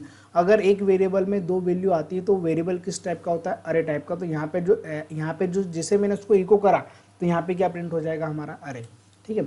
एक बार उसको जल्दी से साइन अप कर लेता हूँ। साइन अप जैसे मैंने करता हूँ तो साइन अप पे जैसे मैंने क्लिक करा तो आप यहाँ पे देख रहे हो, यहाँ पे एक नोटिस आ रहा है, अरे टू स्ट्रिंग कन्वर्जेशन। इसको अभी आप इग्नोर कर दो और आप ये देखो कि यहाँ पर मैंने इको करवाया। तो यहाँ पर मैंने क्या इको करवाया था, हॉबी। तो हॉबी के अंदर जबकि वैल्यू आना चाहिए, कौन कौन सी वैल्यू आना चाहिए, सिंगिंग और डांसिंग, ठीक है। जबकि यहाँ पे क्या आ रहा है, अरे आ रहा है, ठीक है। ये अरे क्यों आ रहा है, क्योंकि ये वेरिएबल किस टाइप का बन चुका है, अरे टाइप का। अब मुझे ये भी चेक करना है कि यार इसके अंदर कौन कौन सी वैल्यू है। तो अरे के अंदर मैंने एक फंक्शन बताया था, print_r करके एक फंक्शन होता है। print_r फंक्शन क्या काम करता है, अरे की अंदर कौन कौन सी वैल्यू है वो आपको डिस्क्राइब करके दे देगा, ठीक है। तो हमको ये पता चल जाएगा कौन से इंडेक्स पे कौन सी वैल्यू स्टोर हो चुकी है, ठीक है। HOBBY, okay, HOBBY। print_r क्या काम करेगा, ये आपको एक प्रॉपर फॉर्मेट में आपको डेटा बता देगा कि कौन से इंडेक्स पे कौन सी वैल्यू स्टोर है। देखो दोस्तों, यहाँ पे आपको समझ में आ रहा होगा कि यहाँ पे सिंगिंग है जो कि 0 इंडेक्स पे, और डांसिंग है जो कौन से इंडेक्स पे, 1 इंडेक्स पे, ठीक है। यहाँ पर आपको समझ में आई गया। तो हमारे पास दोनों वैल्यू आ चुकी है, बट मैं उसको इको नहीं कर सकता हूँ। क्योंकि इको क्यों नहीं कर सकते, क्योंकि वेरिएबल किस टाइप का बन चुका है, अरे टाइप का। अरे टाइप का वेरिएबल बन चुका है। तो print_r जब मैं करता हूँ तो उस हॉबी के अंदर जो जो भी वैल्यू है वो मुझे यहाँ पे क्या होती है, दिख जाती है कि 0 इंडेक्स पे सिंगिंग और 1 इंडेक्स पे क्या मेरे पास डांसिंग है, ठीक है। दोस्तों आशा करता हूँ कि इतना आपको समझ में आ गया होगा। अब ये अरे टाइप का वेरिएबल है, ठीक है। अब इस अरे से मुझे वैल्यू लेना है ना। इस अरे से मुझे वैल्यू लेना है। उस अरे से मुझे वैल्यू लेने के लिए मैंने यहाँ पे क्या लगाया, फॉर ईच लूप, ठीक है। क्या लगाया मैंने यहाँ पे, फॉर ईच लूप। क्योंकि मुझे नहीं पता है कि चेकबॉक्स के अंदर, मुझे नहीं पता है कि यूज़र ने कितने चेकबॉक्स को चेक करें। अगर यूज़र ने एक चेकबॉक्स को चेक करा है तो डॉलर हॉबी के पास एक वैल्यू आएगी, है ना, वेरिएबल के पास। अगर यूज़र ने 2 चेकबॉक्स को चेक कर रहा है तो यहाँ पर कितनी वैल्यू आएगी, 2। अगर यूज़र ने 3 चेकबॉक्स को चेक करा तो यहाँ पर कितनी वैल्यू आएगी, 3। तो लूप कितनी बार चलाना है वो मुझे नहीं पता है, ठीक है। तो उसके लिए मैं यहाँ पे किसका यूज़ करना चाहता हूँ, फॉर ईच लूप का। तो मैंने यहाँ पे क्या लगाया, for each loop. For each loop जब मैंने लगाया है तो फॉर ईच लूप अगर आपको नहीं पता है तो मैं आपको बता देता हूँ कि फॉर ईच लूप एक डायनेमिक लूप होता है जो अरे की 1 बाय 1 वैल्यू को, जो हमारा इटरेशन चलता है, जो हमारा लूप चलता है, उसकी वैल्यू को 1 बाय 1 क्या करता है, एक्सेस कर लेता है, ठीक है। तो कहाँ से मुझे वैल्यू लेना है, मुझे डॉलर हॉबी से वैल्यू लेना है। तो डॉलर हॉबी मैंने यहाँ पे पास किया है। डॉलर हॉबी से मैंने यहाँ पे एस मतलब उसको असाइन करना है कि डॉलर हॉबी के पास जो भी वैल्यू आएगी उसको मैं एक नए वेरिएबल में असाइन कर देता हूँ। नए वेरिएबल का नाम क्या लिख दिया मैंने, यहाँ पे न्यू लिख दिया, ठीक है। एक सेकंड ना, मैं यहाँ पे क्या लिख दिया था मैंने, डॉलर हॉबी, ठीक, ओके। अब फॉर ईच लूप जो मैंने लगाया, क्यों लगाया, क्योंकि मुझे नहीं पता है कि चेकबॉक्स में कितनी वैल्यू है। जैसा कि अभी आपने print_r करके देखा था कि उसमें 2 वैल्यू थी, 0 इंडेक्स पे ये था और सिंगिंग था, और 1 इंडेक्स पे क्या था, डांसिंग। तो लूप क्या काम करेगा कि डॉलर हॉबी से 1 बाय 1 वैल्यू लेगा और किसको असाइन कर देगा, डॉलर न्यू को, ठीक है। अब मुझे ये जो न्यू नाम का वेरिएबल है, अब हॉबी जो है हमारे पास, जो हॉबी है उस हॉबी की वैल्यू कहाँ चली जाएगी, न्यू पे, ठीक है। दोस्तों मैं आपको दोनों चीज़ें ओपन करके बताता हूँ। देखो क्या होता है कि फॉर ईच लूप ने पहला वेरिएबल कौन सा पास करा, हॉबी। फॉर ईच लूप की खासियत है कि पहला वेरिएबल अरे टाइप का होना चाहिए। और अभी मैंने आपको बताया था कि इको करके डॉलर हॉबी को जब मैंने इको करा था नीचे तो यहाँ पे अरे प्रिंट हो रहा था। मतलब ये कन्फर्म है कि ये वेरिएबल किस टाइप का बन चुका है, अरे टाइप का। तो इस हॉबी से जो पहली वैल्यू आएगी सिंगिंग, वो किसको चली जाएगी, न्यू को। न्यू क्या करेगा, सिंगिंग को यहाँ पे प्रिंट कर देगा। फिर फॉर ईच लूप चलेगा, सेकंड वैल्यू चेक करता है कि उस अरे के अंदर सेकंड वैल्यू कौन सी है, तो 1 इंडेक्स पे कौन सी वैल्यू है, डांसिंग, तो किसको पास कर देगा, न्यू को, न्यू के पास क्या आ गया, डांसिंग। ठीक है, दोनों वैल्यू प्रिंट करने के बाद फॉर ईच लूप फिर चेक करता है कि क्या अरे में और वैल्यू है क्या, नहीं है, क्योंकि एक 0 पे सिंगिंग था, 1 पे क्या था, डांसिंग। अब फॉर ईच लूप नहीं चलेगा, क्यों नहीं चलेगा, क्योंकि अब आगे कोई भी वैल्यू वहाँ पे नहीं है। तो फॉर ईच लूप कब तक चलता है, जब तक कि अरे के अंदर सारी वैल्यू फिनिश नहीं हो जाती। ठीक है, 1 बाय 1 करके सारी वैल्यू को प्रिंट नहीं कर देते हैं।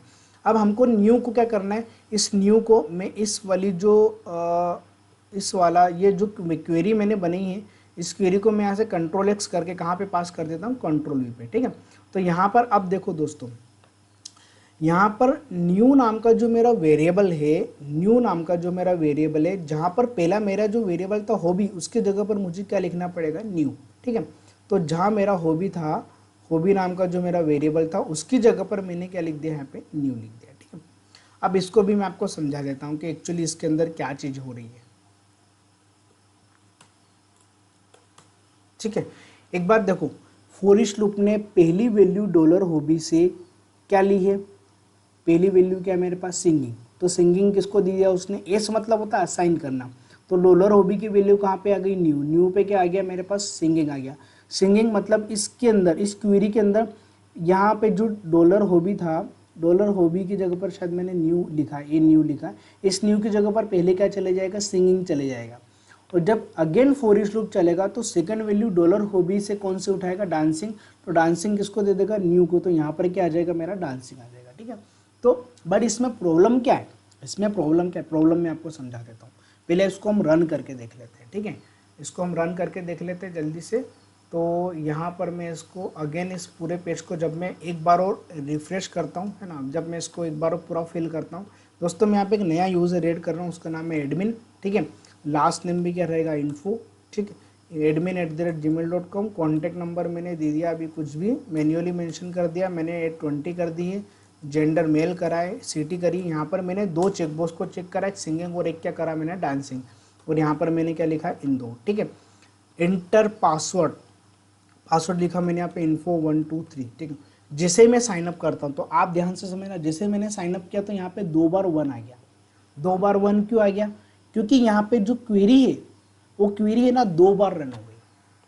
देखो क्यों रन हो गई, डॉलर हॉबी जो मेरा चेकबॉक्स के वेरिएबल का नाम है, उसके पास कितनी वैल्यू है, 2, पहली कौन सी है, सिंगिंग, दूसरी कौन सी है, डांसिंग। फॉर ईच लूप ने क्या काम करा, डॉलर हॉबी से पहली वैल्यू कौन सी ले ली, अरे से, सिंगिंग, उसने किसको दे दिया, न्यू को, न्यू ने क्या करा, सिंगिंग को इंसर्ट कर दिया, मतलब ये क्वेरी एक बार चली, है ना, एक बार चली, लूप ने अपना काम कर दिया। जब लूप वापस से डॉलर हॉबी को रन करता है तो पहले सिंगिंग प्रिंट हो चुकी है, मतलब पहली बार एक बार क्वेरी मेरी चल चुकी है। अब मेरे पास जो वैल्यू है वो कौन सी है, डांसिंग, तो डांसिंग किसको दे दिया उसने, न्यू को, तो अगेन क्या करेगा, क्वेरी को एक बार और एग्जीक्यूट कर देगा। ठीक है, तो जितनी बार फॉर ईच लूप चलेगा उतनी बार, जितनी बार फॉर ईच लूप चलेगा उतनी बार मेरी जो क्वेरी है वो डाटाबेस में इंसर्ट होती चली जाएगी, तो उतनी बार मेरा डेटा क्या होगा, यहाँ पे इंसर्ट हो जाएगा। अब ऐसा हमको नहीं करना है, यहाँ पे जो हमारा डेटा है, अभी आप देखोगे रिफ्रेश करके तो यहाँ पर मेरे पास एडमिन की वैल्यू 2 बार इंसर्ट हो चुकी है। समझाता हूँ मैं आपको, है ना, 1 मिनट।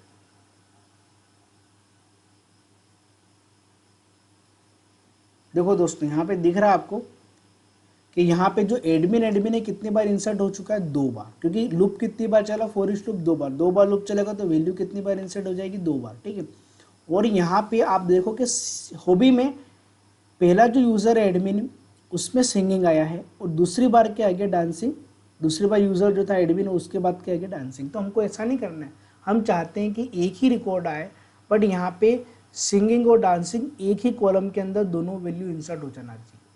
मतलब हॉबी के अंदर, हॉबी नाम का जो कॉलम है उसमें सिंगिंग भी होना चाहिए और एक और क्या होना चाहिए, हमारी डांसिंग भी होना चाहिए। तो हमको ऐसा नहीं करना है, अगर मेरे पास सपोज 5 हॉबी होती है, अगर मेरे पास सपोज कितनी हॉबी होती है, 5 हॉबी, तो मेरी जो इंसर्ट क्वेरी है कितनी बार, क्योंकि लूप कितनी बार चलता है, 5 बार, तो क्वेरी कितनी बार चल जाती है, 5 बार। तो हमको ऐसा काम नहीं करना है। तो अल्टीमेटली मुझे क्या करना पड़ेगा कि मुझे इस वाले जो वेरिएबल, इस क्वेरी को तो मुझे बाहर ही पास करना पड़ेगा, क्योंकि मैं नहीं चाहता हूँ कि क्वेरी में फॉर ईच लूप के अंदर पास करूँ। और जो न्यू नाम का वेरिएबल है इसका स्कोप कहाँ है, लूप के अंदर, अगर मैंने न्यू नाम के वेरिएबल को अगर मैंने बाहर एक्सेस किया है तो एरर आ जाएगी। तो हम चाहते कि हम चाहते कि न्यू नाम के पास जो वैल्यू आ रही है वो लूप के अंदर भी काम करे और लूप के बाहर भी काम करे। कैसे? तो उसके लिए मैंने यहाँ पे ग्लोबल वेरिएबल बना दिया। ग्लोबल वेरिएबल बना दिया मैंने यहाँ पे माय हॉबी करके मैंने यहाँ पे ग्लोबल वेरिएबल बना दिया, जो भी किस टाइप का, स्ट्रिंग टाइप का। ग्लोबल क्यों बोलते हैं? क्योंकि मैंने जब किसी पर्टिकुलर ब्लॉक के बाहर, फॉर ईच लूप का हमारा ब्लॉक लेवल स्टेटमेंट है, जब मैं ब्लॉक के बाहर कोई वेरिएबल बनाता हूँ तो वेरिएबल किस टाइप का हो जाता है हमारा, ग्लोबल टाइप का। ठीक है, तो डॉलर माय हॉबी जो मैंने वेरिएबल बनाया, इसको मैं यहाँ पर भी एक्सेस कर सकता हूँ लूप के अंदर, और उसको मैं यहाँ पर भी एक्सेस कर सकता हूँ। ठीक है, तो सबसे पहले तो माय हॉबी को आप कॉपी करके कहाँ पर पेस्ट कर देना, जहाँ पे आपने न्यू लिखा था, जो मेरा न्यू था उसकी जगह पर मैंने क्या लिख दिया, हॉबी। ठीक है, ऐसा क्यों करा अब समझते हैं। अब हम चाहते हैं कि जैसे मेरा लूप चलेगा तो डॉलर न्यू के पास जो भी वैल्यू आएगी वो वैल्यू मैं कहाँ पे 1 बाय 1 इंसर्ट करता जाता हूँ, डॉलर हॉबी के पास में। तो यहाँ पर मैंने डॉलर हॉबी लिखा, डॉलर हॉबी को मैंने कॉन्केटेनेशन किया डॉलर हॉबी डॉट किसके साथ में, मैंने न्यू के साथ में। ठीक है, अब देखो दोस्तों समझते हैं ऐसा क्यों करा मैंने। डॉलर हॉबी जो है उसके पास पहली वैल्यू कौन सी आएगी, सिंगिंग। सिंगिंग उसने किसको असाइन कर दी, न्यू को। न्यू के पास क्या है, सिंगिंग। तो सिंगिंग डॉट, डॉट मतलब होता है ऐड करना, कॉन्केटेनेशन करना। किससे कॉन्केटेनेशन करेगा, my hobby. My hobby already किस टाइप का, स्ट्रिंग। स्ट्रिंग को मतलब ब्लैंक को किससे ऐड कर रहा है, न्यू मतलब सिंगिंग से। तो यहाँ पर अल्टीमेटली क्या बन चुका है, सिंगिंग, है ना, क्योंकि ब्लैंक का तो कोई एग्जिस्टेंस होता ही नहीं है। तो ब्लैंक को किससे ऐड करा उसने, सिंगिंग से। तो यहाँ पे अल्टीमेटली क्या बन चुका है, सिंगिंग। सिंगिंग कहाँ पे आ चुका है मेरा, माय हॉबी के पास में। ठीक है, माय हॉबी के पास क्या आ चुका है, सिंगिंग। अगेन लूप चलेगा तो डॉलर हॉबी के पास क्या है, डांसिंग। न्यू के पास क्या आ चुका है, डांसिंग। न्यू के पास अब क्या है, नीचे डांसिंग, और माय हॉबी के पास ऑलरेडी पहले से क्या है, सिंगिंग। तो सिंगिंग डॉट क्या हो जाएगा, डांसिंग, मतलब कॉन्केटेनेशन क्या हो जाएगा, सिंगिंग और डांसिंग। सिंगिंग डांसिंग दोनों कहाँ पे चली जाएगी, मेरी माय हॉबी के पास में। सिंगिंग डांसिंग दोनों माय हॉबी के पास में चली गई तो माय हॉबी के पास जो भी वैल्यू रहेगी वो वैल्यू यहाँ पे क्या होगी, इंसर्ट हो जाएगी, क्योंकि लूप अब चलेगा नहीं, क्योंकि हॉबी के पास जितनी वैल्यू रहेगी लूप उतनी ही बार क्या होगा, हमारा एग्जीक्यूट होता है। ठीक है दोस्तों, अगर आपको यहाँ पे कुछ भी डाउट लग रहा है कि यहाँ पे समझ में नहीं आ रहा है, तो मैं जो नेक्स्ट वीडियो है मल्टीपल हॉबी का ही बनाने वाला हूँ, पर वो वीडियो में बहुत शॉर्ट बनाऊंगा। ठीक है, ये कई चीज़ें मैं उसके अंदर एक्सप्लेन करने वाला हूँ पूरा। ठीक है, तो आप अभी अंडरस्टैंड हो जाओ कि अगर मुझे मल्टीपल वैल्यू पास करना है, मल्टीपल चेकबॉक्स की वैल्यू पास करना है, तो सबसे पहले तो HTML पे आपको अरे बनाना पड़े, इनपुट फील्ड को आपको अरे टाइप की बनाना पड़ेगा। अरे टाइप के बनाने के बाद आपको उसको फॉर ईच लूप से एक्सेस करना पड़ता है। क्वेरी को मैं अंदर नहीं चला सकता हूँ, क्योंकि मेरा लूप जितनी बार चलेगा उतनी बार मेरी क्वेरी एग्जीक्यूट हो जाती है, ये भी हम नहीं चाहते। तो उसके लिए मैंने यहाँ पे ग्लोबल वेरिएबल बना दिया। अब ये ग्लोबल वेरिएबल क्या करेगा, हॉबी से जो भी वैल्यू आएगी, लूप से जो भी वैल्यू आएगी वो 1 बाय 1 क्या करता जाएगा, कॉन्केट करता चले जाएगा। ठीक है, अब इसको एक बार हम रन करके देख लेते हैं। रन करके हम देखेंगे तो यहाँ पर एक और मैं डाटा नया ऐड कर देता हूँ। ठीक है, जॉन करके मैंने एक नया डाटा ऐड किया है। लास्ट नेम लिखा मैंने, कुछ भी लिख देते, जॉन ही लिख देते। ठीक है, j@, क्या आएगा, gmail.com। ठीक है, कॉन्टैक्ट नंबर मैंने अभी मैन्युअली टाइप कर दिया, 20 टाइप कर दिया, और यहाँ पे मैंने 2 हॉबी पास करी। ठीक है, अब एड्रेस की जगह पर मैंने यहाँ पे क्या पास कर दिया, अभी इंदौर। ठीक है, और J1234 ठीक है, जब मैं साइन अप करता हूँ तो अब मेरे पास यहाँ पे 1 आएगा, मतलब एक ही बार मेरी क्वेरी क्या होगी, एग्जीक्यूट होगी।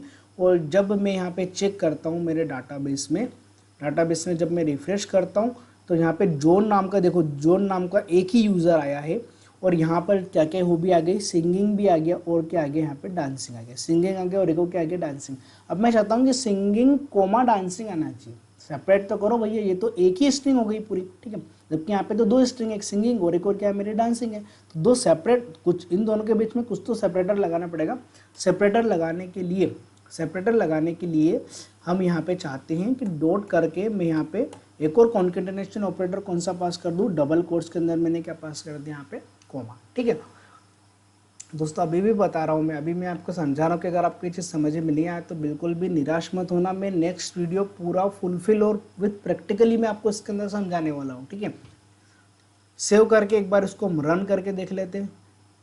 एक और नया यूज़र मैं यहाँ पे ऐड कर देता हूँ, ठीक है। इंटर फर्स्ट नेम लिखा मैंने यहाँ पे कि फर्स्ट नेम मैंने यहाँ पे लिख दिया, कुछ भी एक अमित नाम का यूज़र है, ठीक। थोड़ा सा इसको बड़ा कर लेते हैं, अमित जैन कर दिया, ठीक है, चलेगा। amit@gmail.com। कॉन्टैक्ट नंबर मैंने अमित के पास कर दिए, ये वाले कॉन्टैक्ट नंबर पास कर दिए। इंटर एज क्या लिख दी मैंने उसके 30, है ना। और यहाँ पर मैंने उज्जैन लिख दिया, ठीक है। बार में इंदौर लिख रहे, इस बार मैंने उज्जैन पास कर दिया, ठीक है। यहाँ पर मैंने लिखा इंदौर, ठीक है, सिटी इंदौर, तो यहाँ पर भी क्या लिखना पड़ेगा, उज्जैन नियर महाकाल टेम्पल, ठीक है, ठीक चलेगा। पासवर्ड लिखा मैंने यहाँ पे अमित 123। जैसे मैंने साइनअप किया हमारे पास 1 आ गया, मतलब डाटाबेस में हमारा डाटा इंसर्ट हो चुका है, ठीक है। रिफ्रेश जैसे ही करते हैं, जिससे हम इसको रिफ्रेश करेंगे तो हमारे पास देखो अमित नाम का एक ही यूज़र है, और यहाँ पर जो हॉबी है वो सिंगिंग कोमा क्या आ गई यहाँ पे, सिंगिंग कोमा डांसिंग कोमा, ठीक है दोस्तों। अब आप इतना घबराना मत, इसको मैं कॉपी करके एक बार यहाँ बता देता हूँ कि एक्चुअली वहाँ पे क्या लिखा हुआ आया है ना। यहाँ पे ऐसा लिखा हुआ आया है, जस्ट 1 सेकंड ना, इसको यहाँ से कॉपी कर लेता हूँ। वहाँ पे ऐसा लिखो सिंगिंग कोमा डांसिंग कोमा, तो आप बिल्कुल भी घबराना मत कि लास्ट में कोमा को मैं कैसे रिमूव करूँगा, ठीक है। ऐसा कोई भी प्रॉब्लम वाली बात नहीं, चलेगा, है ना। दोस्तों ये था हमारा, ये वीडियो इसलिए लंबा हो गया क्योंकि इसके अंदर मैंने आपको स्टार्टिंग में ही बताया था कि वीडियो काफ़ी लंबा होने वाला है। क्योंकि मुझे इसके अंदर मल्टीपल डाटा इंसर्ट करना है। क्या करना है, मल्टीपल डाटा इंसर्ट करना है। Multiple data in the sense कि मुझे मल्टीपल चेकबॉक्स की वैल्यू पास करना है। और मैंने काफ़ी सारे वीडियोस वगैरह देखे कि ये चीज़ अच्छे से एक्सप्लेन वगैरह नहीं कर रखी कहीं पर भी। तो दोस्तों इस वीडियो में अगर आपको कोई भी डाउट आए तो कमेंट बॉक्स में आप मुझे बताओ कि सर ये प्रॉब्लम आ रही है, तो मैं उसका आपको नेक्स्ट वीडियो में 100% मैं आपको सोल्यूशन दूंगा। और अगर आपको मल्टीपल हॉबी अभी भी समझ में नहीं आया तो मैं नेक्स्ट वीडियो ही इसके लिए बनाने वाला हूँ। उसमें केवल मैं 2 फील्ड रखूँगा, एक यूज़र का नाम और एक इसकी मल्टीपल हॉबीज़, ठीक है। तो आपको वहाँ पर मैं अच्छे से और एक बार और एक्सप्लेन करके बता दूँगा, ठीक। दोस्तों ये था हमारा डाटाबेस के अंदर डाटा कैसे इंसर्ट करते हैं, पूरा साइनअप पेज मैंने आपको इंसर्ट करके बता दिया है, ठीक है। अब यहाँ पे हमारे पास 1 आ रहा है, 1 की जगह पर मुझे यहाँ पे अलर्ट बॉक्स वगैरह देना है, तो वो भी हम आगे वीडियोस में हम देखने वाला है कि इसके अंदर हम जावास्क्रिप्ट को कैसे इनेबल करते हैं, ठीक है। जावास्क्रिप्ट को हम PHP के पेज पे कैसे इंटीग्रेट करते हैं वो भी हम देखेंगे, ठीक है। बट अभी इसलिए नहीं बता सकता कि वीडियो काफ़ी लंबा हो चुका है। और साइनअप रजिस्ट्रेशन पेज किया, उसमें हमने ऑलमोस्ट सारी फील्ड यहाँ पे कवर कर ली है, ठीक दोस्तों। ये था हमारा ये वीडियो। अगर आपको पसंद आया तो आप इसको लाइक कर लेना, और प्लीज़ आप मुझे कमेंट बॉक्स में ज़रूर बताना कि वीडियो आपको कैसा लगा, ठीक है। तो अभी के लिए इस वीडियो को इतना है। और अगर आपके कोई भी फ्रेंड्स वगैरह है जिसको PHP वगैरह पढ़ना है तो आप ये वीडियोज़ वगैरह की या मेरे जो प्लेलिस्ट है उसको आप बुकमार्क कर ले, आप मेरे प्लेलिस्ट को आप एक्सेस भी ज़रूर कर लेना, क्योंकि वो काफ़ी एडवांस लेवल पे होने वाली, ठीक है दोस्तों। आप आपके दोस्तों को शेयर करो ताकि वो भी इस चीज़ का फ़ायदा उठा सके। अभी के लिए इस वीडियो में इतना ही, मिलते हैं हम नेक्स्ट वीडियो में। Okay, good bye.